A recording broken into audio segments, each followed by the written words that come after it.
this topic is very practical and quite appropriate also for our New Year discussion and contemplation, So when we take up some resolution or when we want to make some change in our life, whenever it's good to always do this like a fresh start, what we get from when we like all these opportunities, from New Year. Most people are used to this kind of New Year resolutions or doing some positive thing on New Year. Or we also say like all these different things like our birthdays or many our gurus special days that we have kept, a lot of in India, a lot of festival days. So see, all these are opportunities for us to revive our sankalpa. What do I want to become? One is at the highest level, at a sadhana level, I want to be spiritually like this, but also on a practical level, what do I want to be in my life? See, if you don't have a sense of meaning and purpose in your life, then you are just kind of floating with how everyday things go, So for a sadhaka, the highest purpose in life is to realize his true self, realize his true nature, or realize the divine presence. Be in that state of divine presence all the time, be immersed in that state of presence. Atma Chintana or Bhagavat Chintana. This is the highest for a sadhaka. But for everyone else who is yet to completely determine that this is the meaning and purpose of my life, for everyone else, wherever you are, you have to have specific purposes. If you don't have internal purposes, at least you should have some outer purpose. So it is better to be having some purpose, I want to be the best employee, or I want to be the best parent. I want to be the best, like if you have some sports interest, artist or whatever, But better than that is to have internal purpose, internal meaning. I want to be happy. I want to be calm. I want to be positive. I want to be free from my habits. See, these are much powerful internal things that is not subject to whether or not you get the outer goals in your life or not.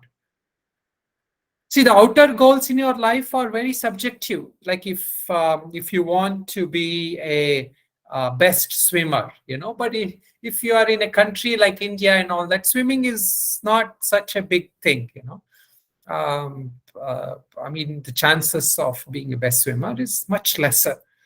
You can probably be a famous cricketer than a swimmer here, But if you are maybe in some other country like Australia or US or something, then those are the goals.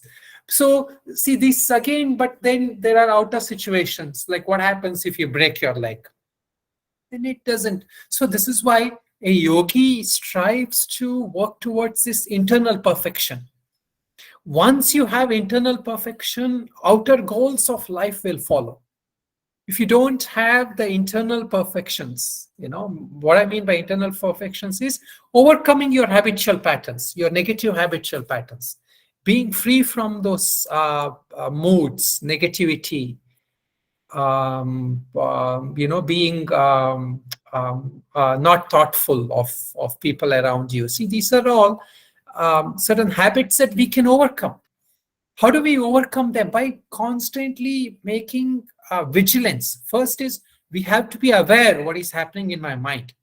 Unless you're aware, you cannot make that change, So this is why what is happening in our mind, initially we have to become aware, and then we can use methods to slowly, constantly work with it. And this also has to be a slow process. We can't hope to achieve it in one day. So even our resolutions, when we make, we have to find out the resolution or sankalpa that I can make, I can change. But what happens is, slowly, when you keep being vigilant, by you keep practicing, there is a higher mind and a higher self that starts coming in. you know then what happens is, see, this is where we make the jump from first the diseased self to a healthy self to your real self. Hmm?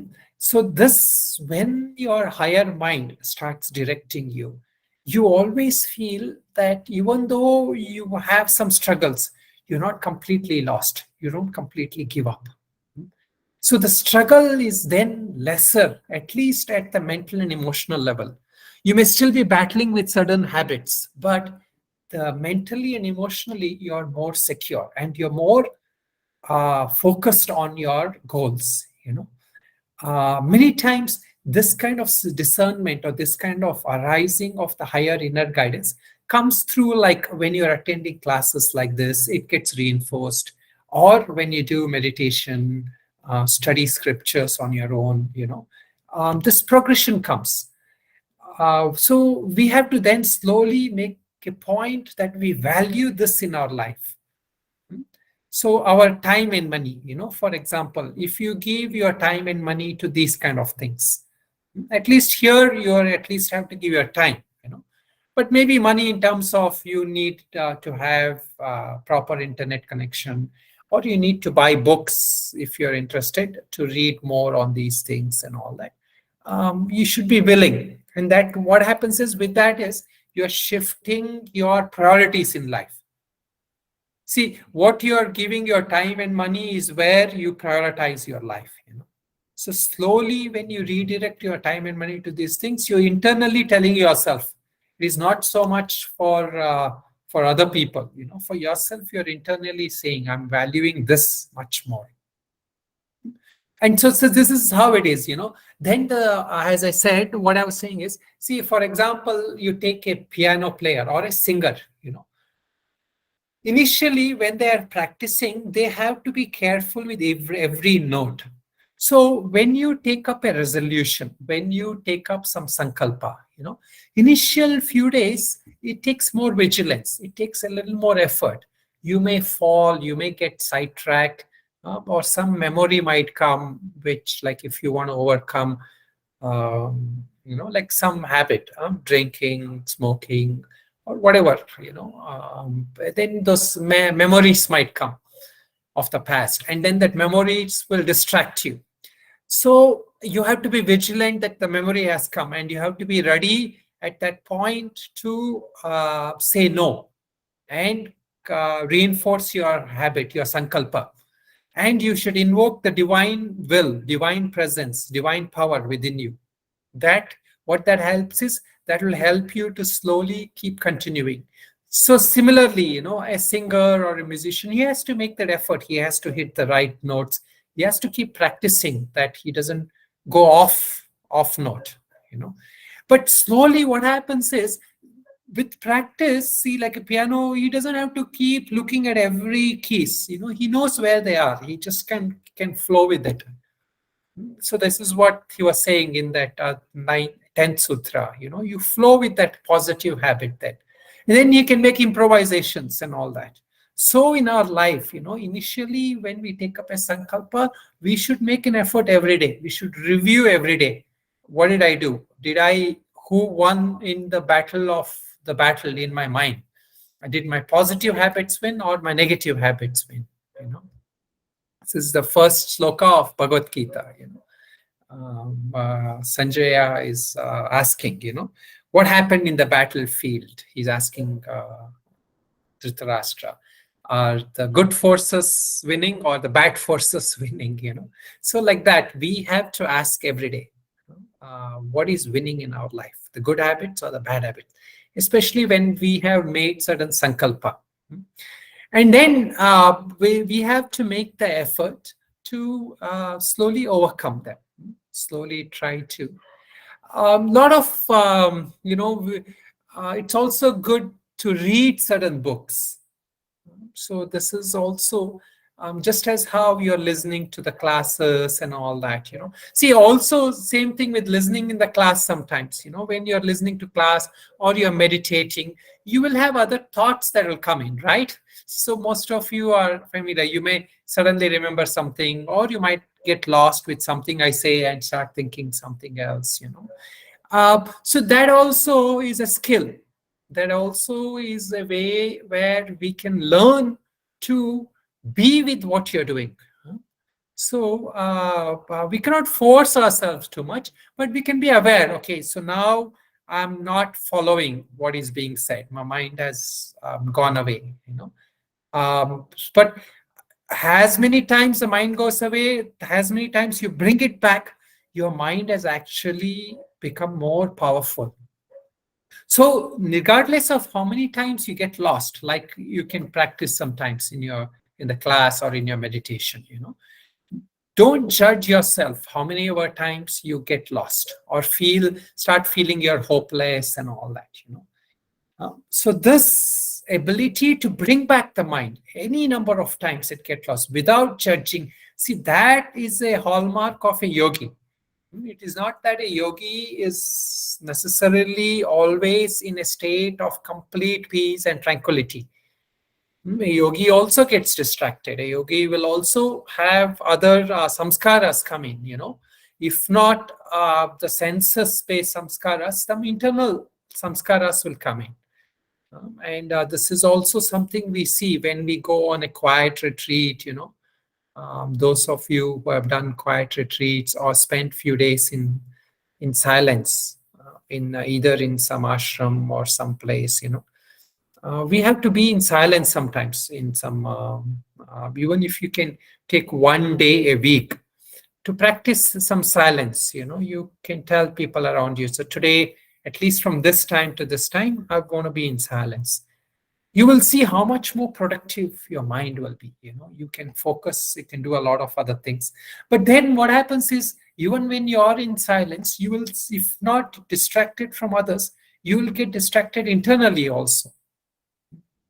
So then is when a yogi realizes he has to make this effort to constantly bring the mind back and not go away with whatever the mind brings. And this is what Patanjali is saying is ultimately Nirodha Parinama, meaning that what causes the cessation of even these subtle impressions to arise. So our internal subtle emotions, sometimes you don't know why, sometimes something people say, or some even if they don't say anything, some situations suddenly some people I've seen, they start feeling tears or emotions coming. What is it? It is some impression, something in the past. Even if nobody had said anything, it just comes in. There are these emotions that flow. And then what happens? These are internal. These are nothing from external things. These are internal samskaras. So we shouldn't make too much of that. We shouldn't get too lost in that. But we have to remember that this is just a thing that is processing, and I don't have to be completely identified with this. So what we identify with is what causes us the most problems. If we identify ourselves as somebody who's had a lot of bad past, or somebody who's had a lot of problems or is having problems, somebody who is having ill health body, I'm actually this problem that my body is going through. If I even identify with that, then what happens? You are mentally not able to do any sadhana. You're not able to regain your mind. You are not able to focus, what he calls as ekagraha parinama. Then every object, everything your mind brings or your senses bring, you will flow with that. So this is what it is. If our life has, one is the outer current of life. This is what sometimes we call as samsara. People are coming, situations are happening. You have work, you have family, you have other things. This is the outer current of life. It is always pulling us. We flow with that. Then what is called as our own internal current, our mental current, sometimes people who are not mentally stable, they are lost in this, just in this internal current. But for all of us also, we get distracted by this internal current. So in that sense, we are all somewhat mentally unstable until we start doing yoga. So this is why we have to um, um, we have to realize our own mind, that split personality kind of thing. One kind of mind is pulling us always. The other mind is has good intention. So slowly what happens as a yogi, we have to create this positive samskara. So that is what I said in the last class when I mentioned that we have to move from negative to positive first. So first, it is good to kind of say that I'm a yogi. So you all are actually yogis because you're attending this class, Patanjali Yoga Sutras class. So you all can actually have this identity that I'm a yogi. I'm a budding yogi, or I'm an aspiring yogi, or I'm a practicing yogi, whatever it is. So we are all yogis in that sense. So this is a good identification. We have to move from a negative sense of identification to a positive sense of identification. But this positive sense of identification does not mean that I'm better than everyone, I'm good, it's not like that. As somebody was asking in the group,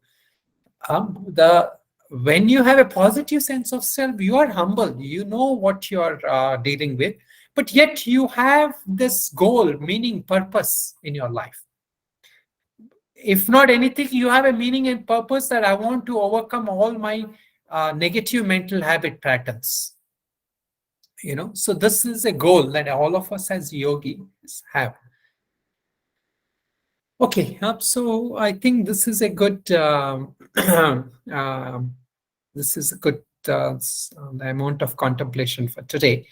But just to conclude, since this is an first class in the new year, so it is good to start with having some sankalpas.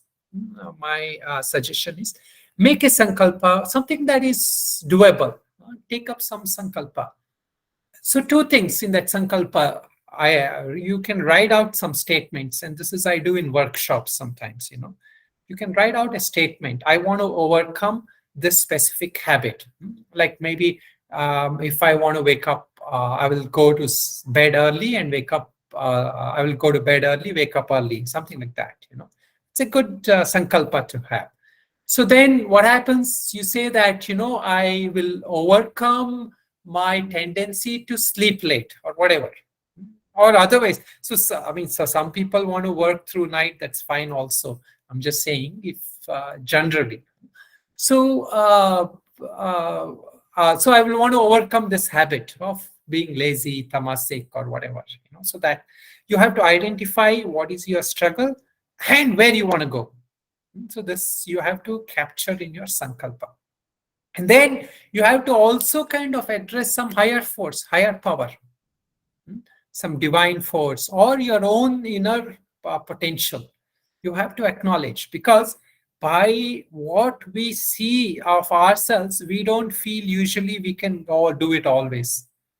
So this is why we should take refuge in some higher force or some higher power.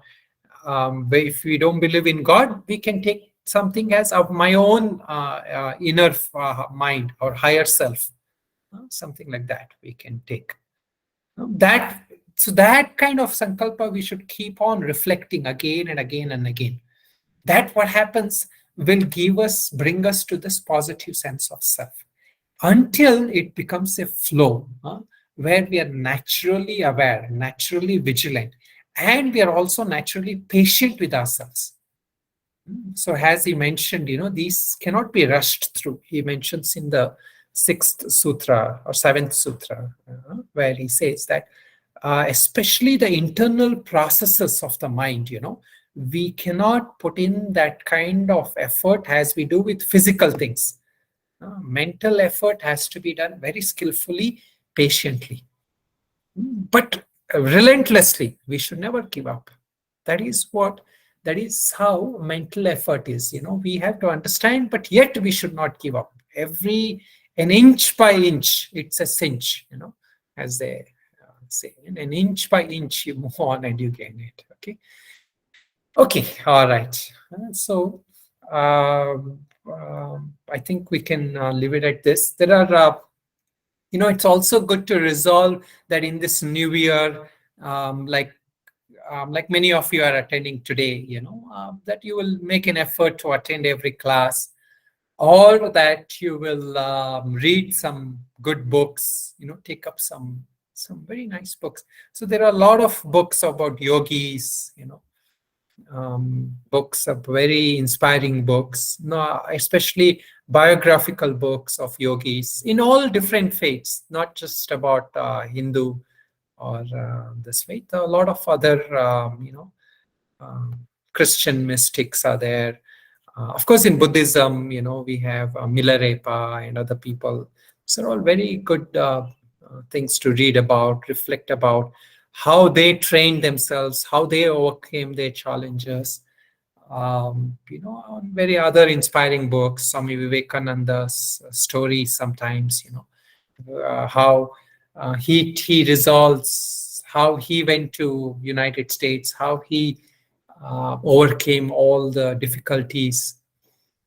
There's this beautiful story of how one time he's at Kanyakumari and he sees a rock which is very far off, and he says that I want to sit there and meditate. Even at the cost of my life, I will go. And so that is like the Sankalpa. That is how the power of a divine Sankalpa, a yogi Sankalpa, sometimes in our life we have to push ourselves. So that is how many of us ended up in Himalayas, right?